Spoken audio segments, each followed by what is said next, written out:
मन और इंद्रियों को किस प्रकार बस में करें कि वो परमात्मा को प्राप्त हो जाए। ऐसा कौन सा उपाय करें जिससे परमात्मा की प्राप्ति हो जाए। कठोपनिषद में कहा है कि जो शरीर रूपी जो रथ है और इंद्रिय रूपी घोड़ा, अब मन रूपी लगाम को जब बुद्धि रूपी सारथी बैठकर मन रूपी लगाम पर जो खींचता है ना, जब खींचता है तो शरीर, इंद्रियां और मन और बुद्धि वो परमात्मा के मार्ग पर अग्रसर होते हैं।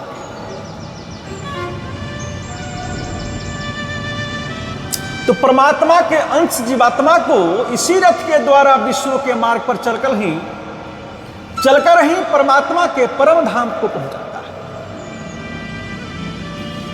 तो रथ के घोड़े ही चलते हैं, रथ को घोड़े ही चलाते हैं, परंतु घोड़े छिन्न होकर उल्टे मार्ग पर भी जा सकते हैं। यदि बुद्धि रूपी जो सारथी है वो मन रूपी लगाम को अच्छा से नहीं पकड़ेगा तो रथ को जो है, शरीर रूपी रथ को घोड़ा, इंद्रिय रूपी घोड़ा जो है वो खाई में गिरा देगा, जिससे मनुष्य जो है पथभ्रष्ट हो जाएगा। उसका मार्ग जो है गलत रास्ते में चला जाएगा। लेकिन जब बुद्धि रूपी सारथी मन रूपी लगाम को अच्छे से पकड़कर और इंद्रिय रूपी घोड़े को जो रथ पर बैठा है, शरीर रूपी रथ पर बैठा है, तो घोड़े को अच्छा सा लगाम जब पकड़ेगा तो वो सतमार्ग पर जाएगा और परमात्मा की प्राप्ति होगी। तो जिस रथ का सारथी विवेक युक्त अप्रमत्त स्वामी का आज्ञाकारी लक्ष्य पर स्थिर रहता है,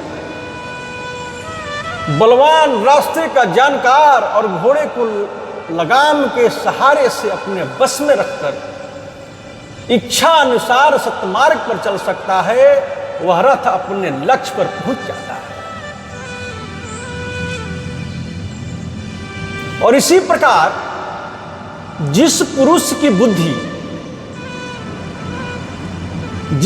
की बुद्धि विवेक संपन्न जीवात्मा को परमात्मा के धाम में ले जाने के लिए तत्पर, परमात्मा में लगी हुई मन इंद्रियों को अपने बस में रखने वाली, सदा सावधानी के साथ सबको साधन मार्ग पर ले चलने वाली होती है, वह पुरुष इंद्रियों के द्वारा विषयों में विचरता हुआ भी जैसे सत्य सारथी के द्वारा संचालित रथ मार्ग पर चलकर लक्ष्य की ओर बढ़ता रहता है, वैसे ही परमात्मा की ओर बढ़ता रहता है।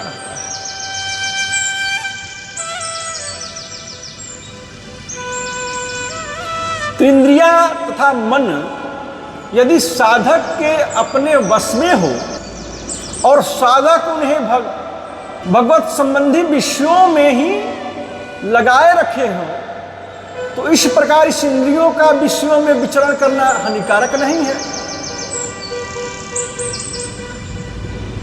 परंतु लाभदायक है, क्योंकि ऐसा करके वह परमात्मा के समीप पहुंच जाता है। तो जब तक शरीर, इंद्रिया और मन है तब तक उसको विषयों से सर्वथा अलग कर देना संभव नहीं है। साधक उनमें से राग द्वेष को हटाकर विशुद्ध बना ले और फिर उसका यथा योग साधन रूप विषयों में उपभोग करे। भगवान ने कहा है कि राग द्वेष युक्तस्तु विषयानिन्द्रियश्चरम् आत्मवश्यैर्विधे आत्मा प्रसादमधिगच्छति प्रसादे सर्वदुःखानां हानिरस्योपजायते प्रसन्नचेतसो ह्यासु बुद्धिः पर्यवतिष्ठते। अपने अधीन किए हुए अंतःकरण वाला साधक अपने बस में की हुई राग द्वेष के रहित इंद्रियों को द्वारा विषयों में विचरण करता हुआ अंतःकरण की प्रसन्नता को प्राप्त होता है। और अंतःकरण की प्रसन्नता होने पर उसके संपूर्ण दुखों का अभाव हो जाता है और उस प्रसन्न चित्त वाले कर्मयोगी की बुद्धि शीघ्र ही सब ओर से हटकर परमात्मा की ओर भली भांति स्थिर हो जाती है। यह है वश में किए हुए राग द्वेष रहित मन इंद्रियों कि सद विषयों में विचारण करने का परिणाम। जिन मन इंद्रियों के द्वारा इंद्रिय सुख की आशा से विषयों का उपभोग करके दुखों को निमंत्रण दिया जाता है, उन्हीं मन इंद्रियों से उन्हें साधक में लगाकर परमात्मा की प्राप्ति की जा सकती है।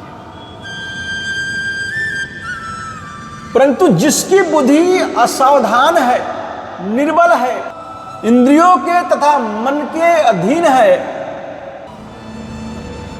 प्रमत्त है, सूक्ष्म शून्य है और परमात्मा को भूली हुई है और उसको यही इंद्रियां विपरीत मार्ग में अग्रसर होकर वैसे ही सर्वथा पतन के गर्त में गिरा देती है।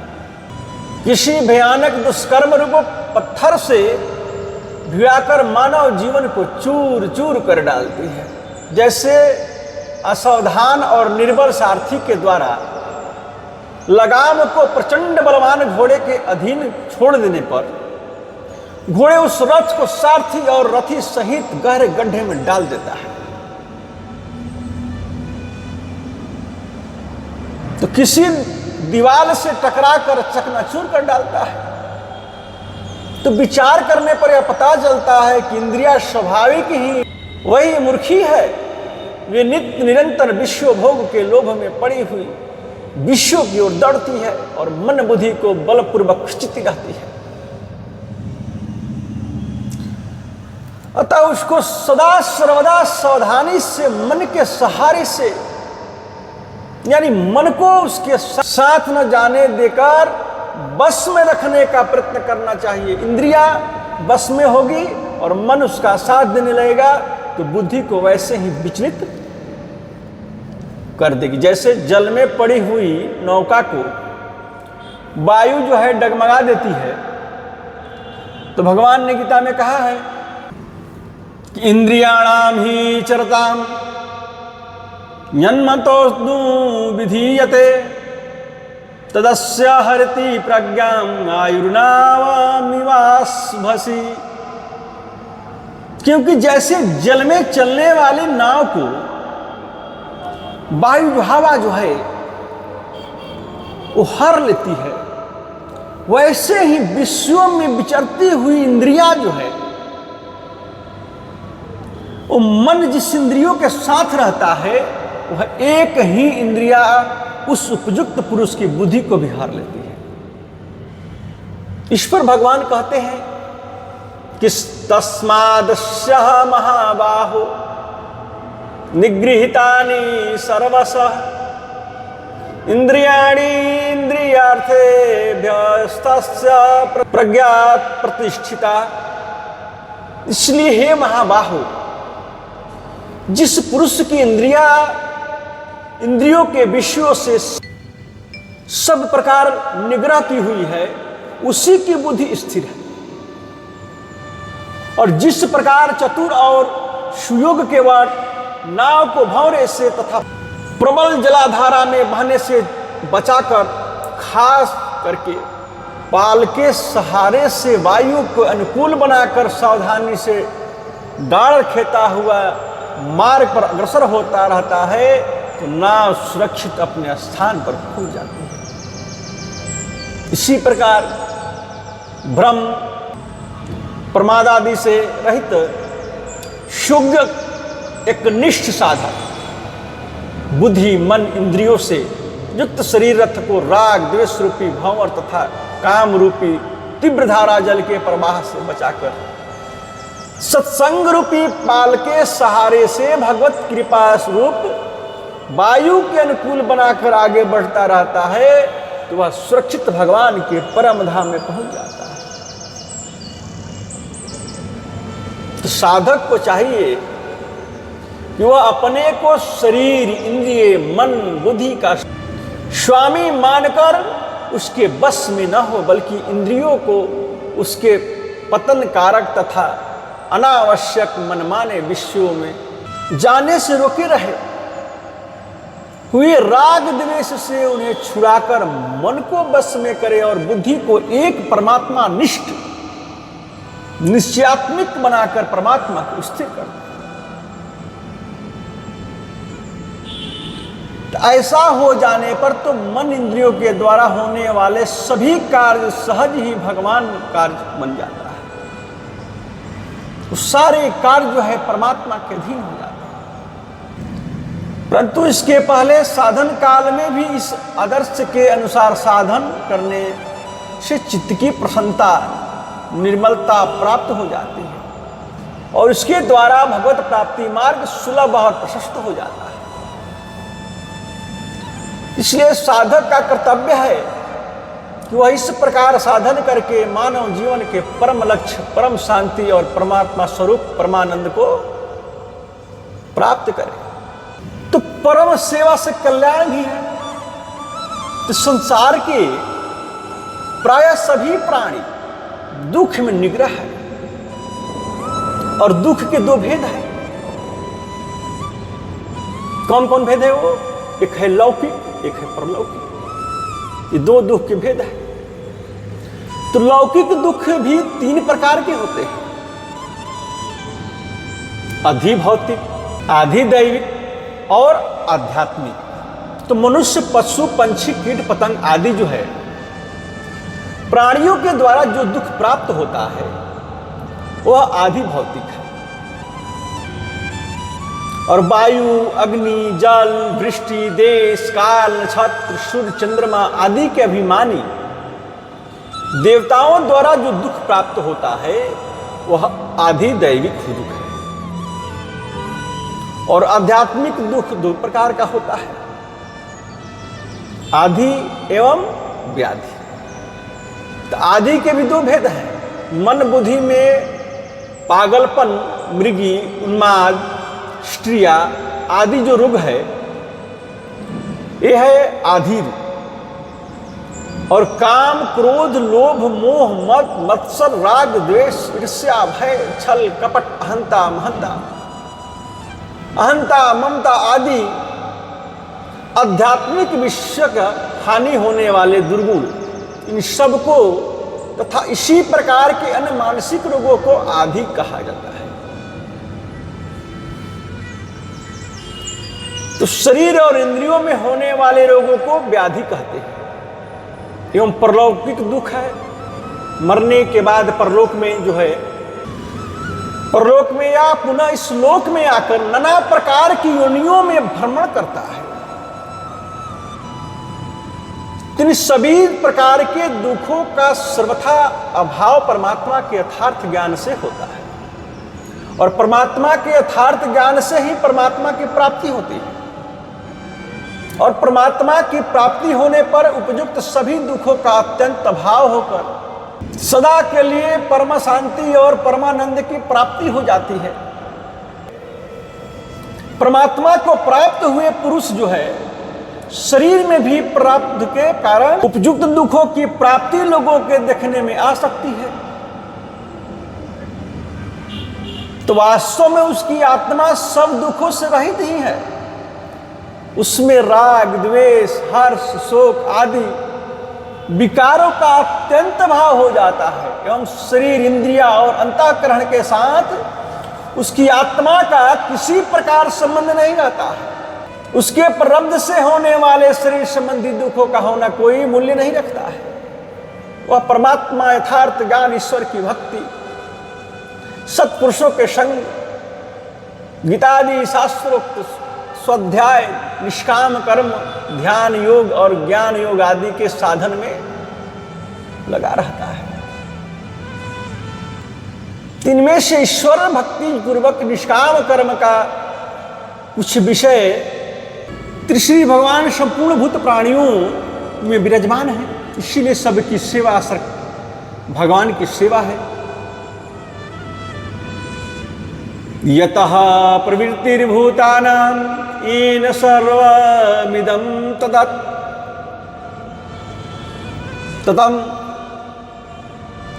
स्वकर्मणा तमभ्यश्चर्य सिद्धि विन्दति मानवः।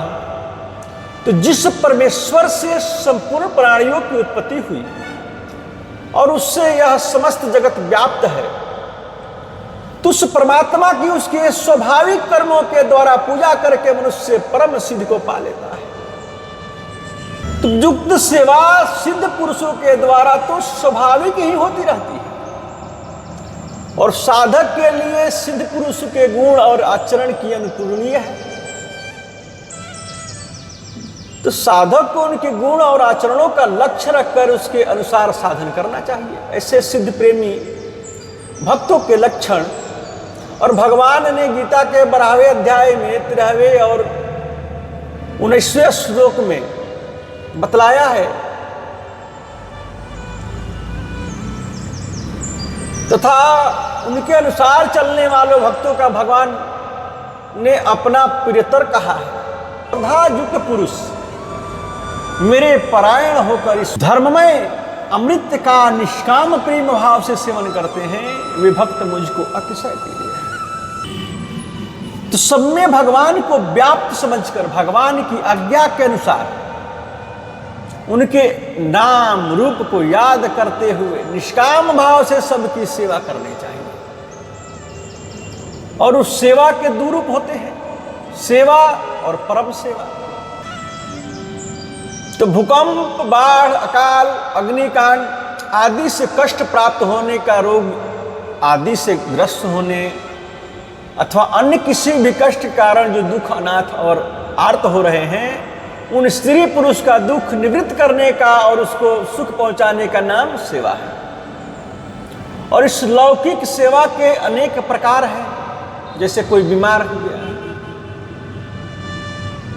तो व्यक्ति जो सड़क पर पड़ा है और उसके पास खाने पीने के भी कुछ नहीं है, अब वस्त्र भी नहीं है और स्थान भी नहीं है, तथा ना दया और ना पथ्य का साधन ही है, तो ऐसे व्यक्ति को अस्पताल में भर्ती कराकर या कहीं भी रखकर अन्न, वस्त्र, दवा, चिकित्सा, पथ्य आदि प्रबंध स्वयं कर देना अथवा करवा देना, इस प्रकार धनहीन गरीब अथवा गरीब अनाथ बीमारों की सेवा करना बहुत ही उत्तम है। तो प्रत्येक भाई को यह सेवा कार्य करना चाहिए। धर्मार्थ चिकित्सा संस्थाओं में काम करने वाले एवं निष्कामी वैद्यों को ऐसा नियम रखना चाहिए कि बीमार आदमियों से संस्था में तो फीस ले ही नहीं, घर पर जाकर भी फीस न ले। किसी अग्निकांड या बाढ़ के कारण जिस घर द्वार जल गया या बह गया और जिसे खाने पीने रहने का कोई प्रबंध नहीं है, तो उसका प्रबंध स्वयं कर देना या दूसरों से करवा देना सेवा है। और भूकंप के कारण जिसके मकान, सारी संपत्ति नष्ट हो गई, स्त्री बाल बच्चे दबकर मर गए, या स्त्रियां एवं बाल बच्चे बिना स्वामी के हो गए, तो उनके खान पान आदि का, स्थान आदि का प्रबंध स्वयं कर देना या करवा देना सेवा है। और जिसके न माता पिता हैं न कोई अन्य अभिभावक हैं, तो ऐसे नाबालिग लड़के लड़कियों को अनाथालय या किसी और कहीं रखकर उनके खाना पीने और पढ़ाई आदि की व्यवस्था कर देना। गरीबी के कारण यदि कोई अपनी कन्या विवाह करने में असमर्थ हो तो उसे अपनी शक्ति के अनुसार सहायता कर देना या करवा देना। और किसी विधवा स्त्री के खाने पीने रहने आदि की व्यवस्था हो तो उसको खान पान आदि की व्यवस्था कर देना या करवा देना। तो आजकल गरीब घरों की विधवा माता बहनों को जो खान पान और जीवन की निर्वाह का कष्ट है, बहुत से धनी घरों की विधवा विधवा स्त्रियां भी ससुराल या नैहर में आदर नहीं है, तो घर वाले उनके प्रति सेवा भाव न करने के कारण उनको भी भार रूप प्रतीत होता है, इसीलिए उनका सभी जगह तिरस्कार होता है। और उन विधवाओं के पास जो भी गहना या नगद रुपया होता है उसे यदि वे ससुराल या नैहर में जमा करा देते हैं तो कोई तो उनके रुपये और गहनों को हड़प लेते हैं। यह परिस्थितियां कई जगह देखी जाती है, इसलिए माता बहन को अपना गहना बेचकर रुपया बैंक में जमा करना चाहिए, अच्छे डिबेचर ले लेनी चाहिए, चाहे उसका ब्याज कम ही मिले। तो विधवा माता बहन से प्रार्थना है कि उनको अपना जीवन विरक्त पुरुषों की भांति ज्ञान वैराग सदाचार में और भजन ध्यान आदि ईश्वर की भक्ति में तथा मन इंद्रियों को संयम रूप तप में बिताना चाहिए। और नैहर और ससुराल में सबके निष्काम सेवा करना चाहिए, जैसे घर में रसोई बनाना, सीने पिरोई आदि काम करना उनके लिए परम उद्देश्य होता है, उनके लिए परम उपयोगी है। काम धंधा किए बिना भोजन करना अनुचित है। इस प्रकार निष्काम सेवा से, निष्काम भाव से कार्य करने पर अंतःकरण भी शुद्ध होता है और नैहर तथा ससुराल के लोग भी प्रसन्न रहते हैं।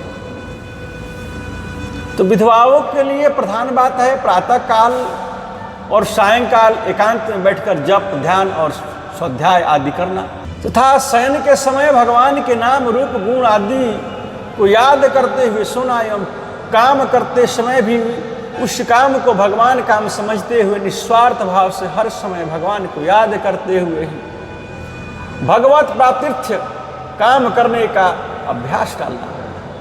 भगवान ने कहा है कि तस्मात् सर्वेषु कालेषु माम अनुस्मर युध्य च मयि अर्पिता मनोबुद्धि मामे वैश्यस्य संशयम्। हे अर्जुन, तू सब समय निरंतर मेरा स्मरण कर और युद्ध भी कर। इस प्रकार मुझ में अर्पण किए हुए मन बुद्धि से युक्त होकर तू निसंदेह मुझको ही प्राप्त होगा। इसी प्रकार अन्य स्त्री पुरुष को भी विधवा माता बहन के साथ उत्तम व्यवहार एवं उनकी सेवा करनी चाहिए, क्योंकि अपने धर्म का पालन करने वाले विधवा स्त्री सेवा दुखी अनाथ आतु और गौ की सेवा से भी बढ़कर है। इसके विपरीत उसको कष्ट देना तो महान हानिकारक है, ये पाप है, क्योंकि दुखी और विधवा स्त्री दुराशिष खतरनाक होती है। इसी तरह और भी जो किसी भी कारण से दुखी है उनका दुख दूर करने का प्रयत्न करना। गाय बैल सांड आदि जो मुख पशु चारा पानी स्थान आदि के अभाव में दुखी हो या रोगी एवं वृद्ध हो जाने के कारण जिनका पालन उसका स्वामी नहीं कर रहा हो उसका प्रबंध करना। तो इसी प्रकार मनुष्य पशु पंछी कीट पतंग आदि जीवन मात्र की रक्षा करना, उसको दुख से बचाना और सुख पहुंचाना, यह सब लौकिक सेवा है। यह लौकिक सेवा भी अभिमान और स्वार्थ का त्याग करके भगवत प्रीत्यर्थ निष्काम भाव से करने पर परम सेवा के रूप में परिणत हो जाती है। और परम सेवा वह है जो नाना प्रकार की योनियों में भटकते हुए मनुष्य को सदा के लिए सभी दुखों से रहित करके परमात्मा की प्राप्ति करा देती है। और भगवत प्राप्त महापुरुषों के द्वारा तो यह सेवा स्वाभाविक ही होती रहती है।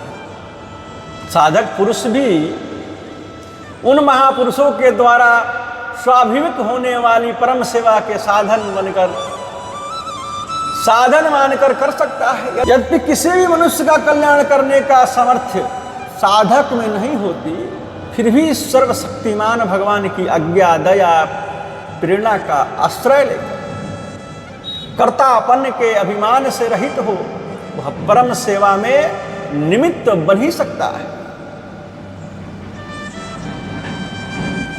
और परम सेवा के कई प्रकार हैं। तो संसार में भटकते हुए मनुष्य को जन्म मरण से रहित होने के लिए शास्त्र के या महापुरुषों के वचनों के आधार पर ज्ञान योग, ध्यान योग, कर्म योग, भक्ति योग आदि की शिक्षा देना, ये भी परम सेवा है।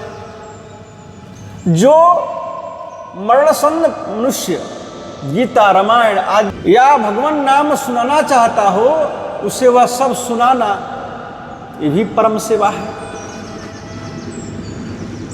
तो यज्ञ, दान, तप, सेवा, जप, ध्यान, पूजा, पाठ, सत्संग, स्वाध्याय की अपेक्षा भी अधिक महत्व की चीज है, क्योंकि ये सब साधन तो हम दूसरे समय भी कर सकते हैं, किंतु जो मरणासन है उसे भगवत विषय की बातें सुनाना काम करके मरने के बाद तो हो ही सकता है।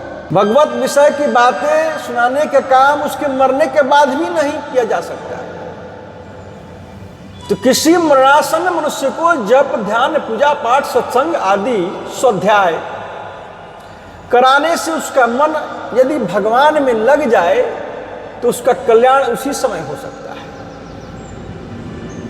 अंतकाले च मामेव अस्मरन् मुक्त्वा कलेवरम या प्रत्याति स मद्भावम याति नास्त्रस्य संशय।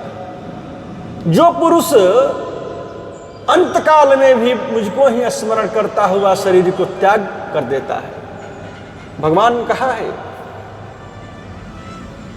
कि वह मेरे साक्षात स्वरूप को प्राप्त होता है, इसमें कोई भी संशय नहीं है।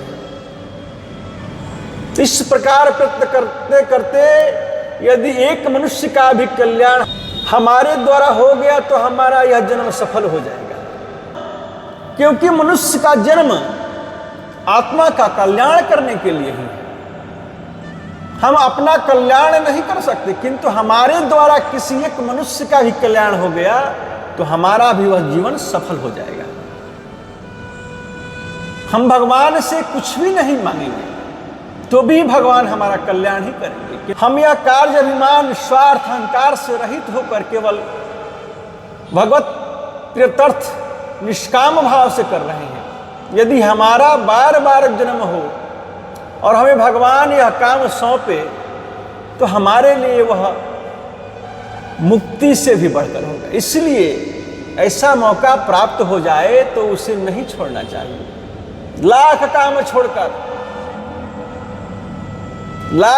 छोड़कर यह काम सबसे पहले करने चाहिए, क्योंकि इस प्रकार के अत्यंत आतुर मनुष्य की परम सेवा से बढ़कर मनुष्य के लिए कोई अन्य कर्तव्य नहीं है। गीता, रामायण, भगवत आदि धर्म ग्रंथ, कल्याण कल्पतरु, महाभारत आदि धार्मिक मासिक पत्र या महापुरुषों के लेखक व्याख्या, जीवन चरित्र या उनके दिए हुए उपदेश, आदेशमय प्रवचन इत्यादि आध्यात्मिक पुस्तक होने को विवाह, विरागमन आदि अवसरों पर देना दिलाना, साधु महात्मा विद्यार्थी आदि को देना दिलाना अथवा उचित मूल्य या बिना मूल्य लोक हितार्थ वितरण करना कराना, ऋषि कुल, गुरुकुल, ब्रह्मचार्य आश्रम, हाई स्कूल, कॉलेज, विद्यालय, पाठशाला, जेलखाना, अस्पताल और आयुर्वेदिक चिकित्सालय आदि में उपयुक्त आध्यात्मिक पुस्तकों के मूल्य लेकर या बिना मूल्य वितरण करवाना, दुकान खोलना या लारियों द्वारा, ठेले द्वारा एवं स्वयं झोले में लेकर शहरों, गांवों और बाहरी बस्तियों में अथवा मेला आदि में उसका प्रचार करना, यह भी एक परमार्थ विषयों की सेवा है। यह भी यदि अभिमान और स्वार्थ का त्याग करके निष्काम भाव से भगवत प्रत्यर्थ की जाए तो परम सेवा में परिणत हो जाती है। इसलिए प्रत्येक मनुष्य को इस प्रकार कार्यों को अपने कल्याण के, परमात्मा की प्राप्ति के साधन का रूप देकर बड़ी तत्परता से, उत्साह के साथ करना चाहिए, क्योंकि सेवा से बढ़कर कोई दूसरा धर्म नहीं है।